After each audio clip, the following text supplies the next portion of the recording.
కీలక పరిణామాలు సంతరించుకుంటున్నాయి. ప్రస్తుత సీఎస్ స్థానంలో నూతన ప్రభుత్వ ప్రధాన కార్యదర్శిగా కె విజయానంద్ను నియమించే అవకాశం ఉంది. ఈ సాయంత్రం లోపు ఆయన నియామకంపై నిర్ణయం వెలువడనున్నట్లు తెలుస్తోంది. యాదవ సామాజిక వర్గానికి చెందిన విజయానంద్ గత ప్రభుత్వంలో కొన్ని రోజులు అదనపు సీఎస్ గా వ్యవహరించారు.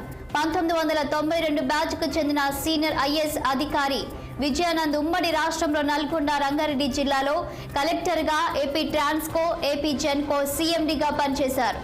ప్రస్తుతం విజయానంద్ ఇంధన శాఖ ప్రత్యేక ప్రధాన కార్యదర్శిగా ఉన్నారు.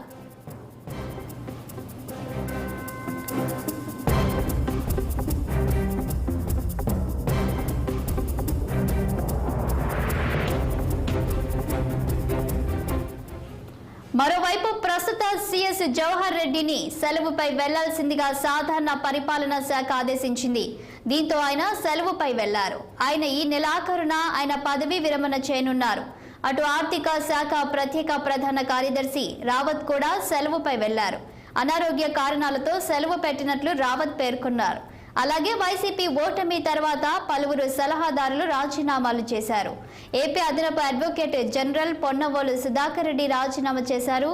రాష్ట్ర పబ్లిక్ ప్రాసిక్యూటర్ ఎర్రంరెడ్డి నాగిరెడ్డి, అదనపు పీపీ దుష్యంత్ రెడ్డిలు కూడా రాజీనామాలు సమర్పించారు.